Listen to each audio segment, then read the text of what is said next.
is a follow-up to the video that I did discussing why we do not take government assistance. I would like to begin this video by saying I am not downing anybody that chooses to go on government assistance whatsoever. I'm also a mom that is on a little sleep right now, and I'm not going to do a whole lot here. Besides, everybody loves it when I look poor. I talk poor, and then it's like, well, you don't look poor, so fine. I will look frumpy and dumpy right now, and there we go. Alright, so one of the questions that would come up, which was, I had planned to do this video anyways, but it was kind of a follow-up, which was why we don't, the video was why we don't accept government assistance, so you can check that out if you have not. And here's the follow-up, which is, what about dental? Or healthcare. That wasn't dental, it was healthcare. So we don't do WIC, we don't do food stamps, we don't do SNAP, we don't do any of that. So, why we have medical health care? It comes with a story. And just going to have to bear with me if you don't like stories and you like just to get to the meat of it. It comes with a story. For the longest time we did not. We paid out of pocket, and yes, that meant that some months it was a lot of, okay, pay what we can, but that was also what our savings account was for those emergencies. And most of the time the emergencies was dental emergencies. Even all of the healthcare aspects that my husband did, which was natural health, trying to help him with a lot of his medical conditions. What do they call it? The mainstream, conventional, I think, healthcare methods were not helping, and we were trying alternative medicine methods to see if it helped. That would never have been covered by insurance. That was always an out-of-pocket thing. Natural stuff is never covered by insurance. Well, I shouldn't say never, but whatever. So we always paid out of pocket. And when I had my third baby, he was not even 2 months old, we had something that drastically changed our life. So it was June 6th, 2012. And I put my baby down that day. I told my husband I need a nap. And I laid down and I woke up 8 minutes later to a loud boom. It sounded like something had exploded, like a bomb dropped. Now, to fully understand this, we lived on a naval base. Sonic booms constantly going off was normal. They test bombs out where I lived. There's also plane testing. So sometimes, the jets go so fast that you have what is called a sonic boom. A jet traveled faster than the speed of sound, so you have an echo. It sounds like bombs being dropped off. This was different.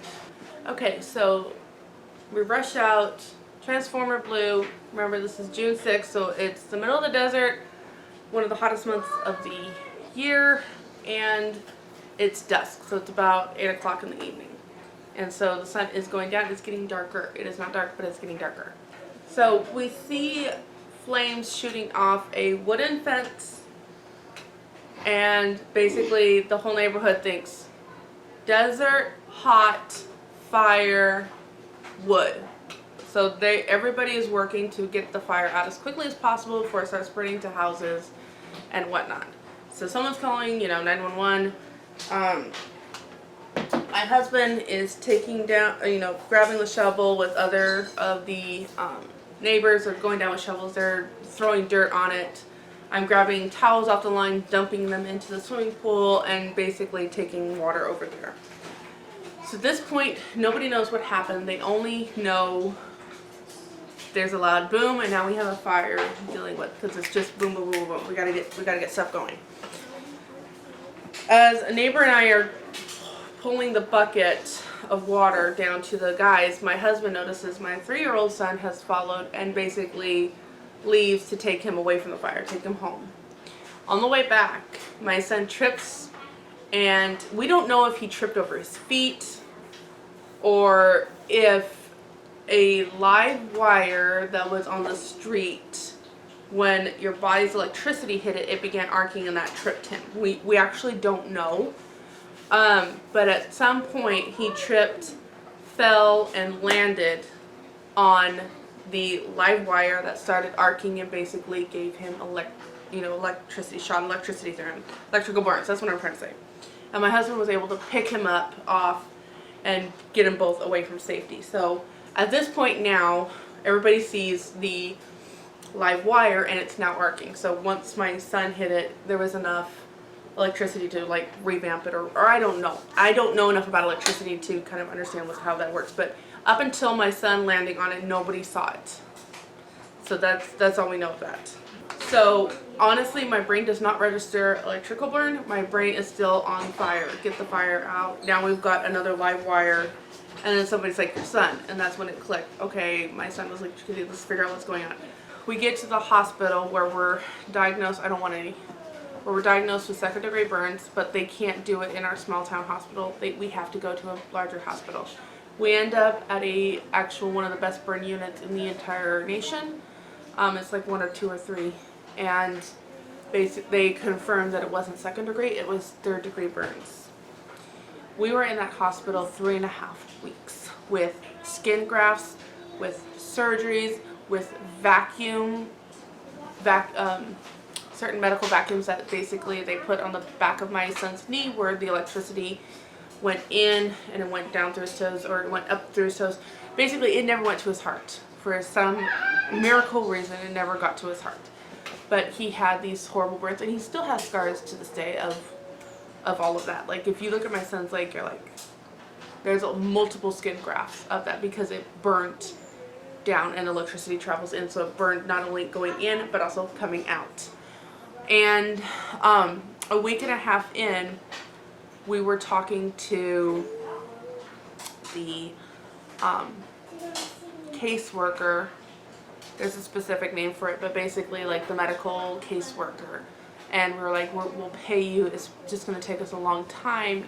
3 kids, not making a whole lot of money. They know it's pretty obvious. And the gal is like, you are at $150,000 only a week and a half in. She's like, people can't pay this in a lifetime. And my husband and I just looked at each other like, how the heck are we ever going to do this? While we were in the hospital, okay, that was part 1. While we were in the hospital, the Obamacare Act was passed. The Obamacare Act basically stated that every household had to have some kind of insurance. You had to have insurance. So we're kind of stuck in this like, okay, what do we do? How do we do this? And somebody we had people all over the world praying for my son, praying for the surgeries, and we were told he was going to need surgeries and skin grafts up until he stops growing, because as he grows, the skin is not, grafts are very hard, not material, but things. So we had steroid shots to basically make it more elasticy. We had all of these things that I should know, like excising wounds and things that you don't ever think of knowing what all of this means. I got to learn while dealing with a 2-month-old in the hospital with horrific stress. We lived in that hospital room. We didn't have a Ronald McDonald house. We didn't have a Ronald McDonald house. We were in that hospital room, all 3 of us. We did not leave.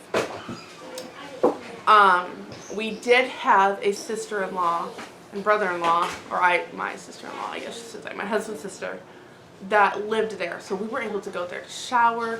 They brought us food. And like I said, we had a community of people that just came and were amazing. My daughter was not allowed, my daughter didn't stay with us. So it was just the 2 sons in this room. Okay, so the Obamacare Act passed. We're trying to figure out, and we have this whole nation praying for my son. And somebody reached out, and you get bombarded with so much information during that time. But somebody pointed out, because this was another thing, I was like, please pray. This is one of the things that we never wanted to be in. We never wanted to be in a situation where we had to take government health care. And she said, what about the hospital? How are they going to get their money? Yes, you could pay your $5 every single month. How do they pay their bills when they are waiting on this. And it was kind of a, oh my goodness, they need to be paid. How do we do this? And I cannot tell you how many times there was a gazebo outside this hospital, how many times I would go out there and sob. Like, sobbing over the fact that my son was in this thing was, that was more easier for me to handle, which may sound very callous. That was more easier for me to handle because I know God's timing for my son. No, we did not want to hear, "Daddy, don't make them hurt me," when he had to go wash his wounds. We did not want to hear that. But having to go of, oh my goodness, we have such conviction over this, what do we do? What do we do with our conviction of not getting government health care, of providing for our family, of doing this, and now we're in a situation like this. So, and for those that wonder about my state of mind, yes, there are many times later that I got to deal with crying over the whole situation, but I'm very much a mom. So in the moment, in this life or death situation, and I've been in here a few times now, I am in mom mode. I am not in a grieving mode. I will grieve later. I will grieve in private. I will grieve alone. In that moment, I'm in mom mode. And this is one of those things where I couldn't figure out. Obamacare hits. We are slammed with, we need to pay this back. What the heck do we do?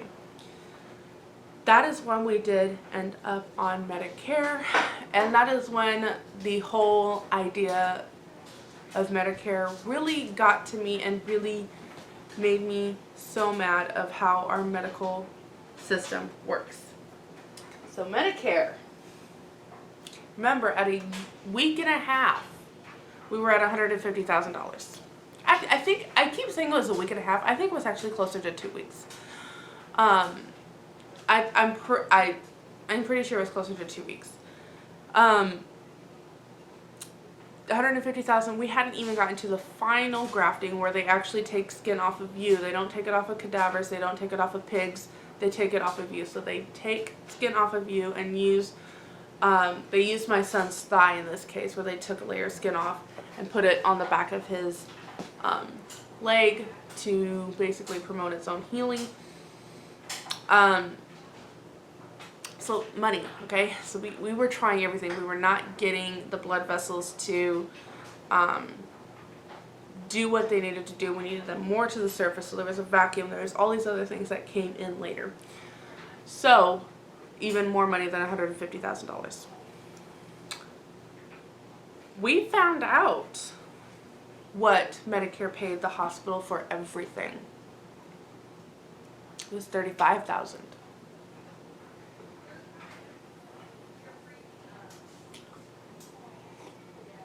Because Medicare and your insurance, they barter back and forth. Why don't we have the same opportunities as that? Yeah. So, as soon as my son was done, we got off, we figured out how we were going to do this. And by the way, for anybody out there, we had many people doing fundraisers for us and all kinds of things, and there was a lot of money raised, thousands of dollars raised for my son, for helping us when my husband was being out of work for 3.5 weeks, helping us going to and from for the doctor visits that we had to do every week, bi-weekly, weekly, monthly, bi-monthly, hotel visits for when he had his steroid injections, compression sleeves, all the kinds of things. The times when I would collapse on the kitchen floor and not be able to make dinner because I was just grieving. So I was like, pizza, Taco Bell, I don't care. I don't want to make dinner. There was money for that. So for all disclosure, there you go. So in going back, once we could, we got off, and it was only my son that was on medical care. When tax time came around, I don't know if it was the next year or the year after. I really don't remember. The tax, we always have used a tax accountant, and he told us, he's like, you could be penalized for not having health care. And we said, we'll just take the penalty. He's like, it's $2,000. I'm like, I just will know. We'll just take the penalty. Just erase it from our tax return. We'll pay the penalty. He's like, no, it's $2,000 this year. It's $4,000 next year. It's $8,000 a year after that. It's $16,000 a year after that. It's 32. He's like, it just doubles every single year, your penalties. So we all got on Obamacare. And Obamacare made it so that we would go to the doctors and we would be like, we need to make an appointment. We would like to pay cash. And they would be like, do you have insurance? So I'm like, yes, but we would like to pay cash. Can't help you. We have to do it through your insurance. And since then, we have been on some kind of health care. When I moved up here and I went back and I signed us all up so we wouldn't have it. We never had dental in California. Up here, our state health insurance covers dental. Dental has always been our most expensive healthcare expense ever. Always. When we moved up here and I did it, I have not researched into this, so this is on me. I have not researched this. But I was told that Obamacare has now been, not annihilated, but canceled. So we don't have to have it. We can pay cash. Since my son, this was the first big health thing, my son has been electrocuted. My youngest son got into medication and almost died. He was also airlifted to a children's hospital where pretty much my husband and I drove down. There wasn't enough room for us in the helicopter. My husband and I pretty much drove down thinking we were going to say goodbye to our 11-month-old. So that's how bad it was. And again, it was covered by insurance. When we moved up here, my daughter had to have a intensive heart surgery. And each time we're like, we would like to get off, we would like to pay cash. Something has always shown up that we're like, what do we do? Because if it's pay cash, is it going to be one of those situations where the hospital has to wait for us to be able to pay it? So, there's the follow-up question as to, no, we do not take government assistance based on food stamps or anything else. Yes, we have government health care. Here's why. We have tried, actually, no, yeah, I remember this. We tried when we came up here to get a health care that we could pay for. It automatically bumps you down. Like, I don't have a choice in it. I can't go and choose to say free or payment. I can't choose. It is what it is. It just bumps you. When we were looking at getting health care to pay for ourselves, for our size family, every single month was over $600. There is no money for that. That was the quotes that we could find. There is no cash for that. None. So, it's kind of a catch-22. It's not really a situation I want to be in, but I can choose with food stamps and government assistance. I can choose. As of right now, again, I go back to we are not starving and everybody is fine. Healthcare, we were kind of put into it. So I hope that eliminates some of the side questions that I was getting, which was, okay, if you don't do this, do you do this? Here's another aspect to that. Here's the full story behind that. If you have any other questions, go ahead and leave them down below. I will address them in a comment, if not another video. If I get enough that are very similar, I end up just doing a video so that I can point to it anytime. So, thank you so much for watching today's video, and I will see you in the next one. Cheers.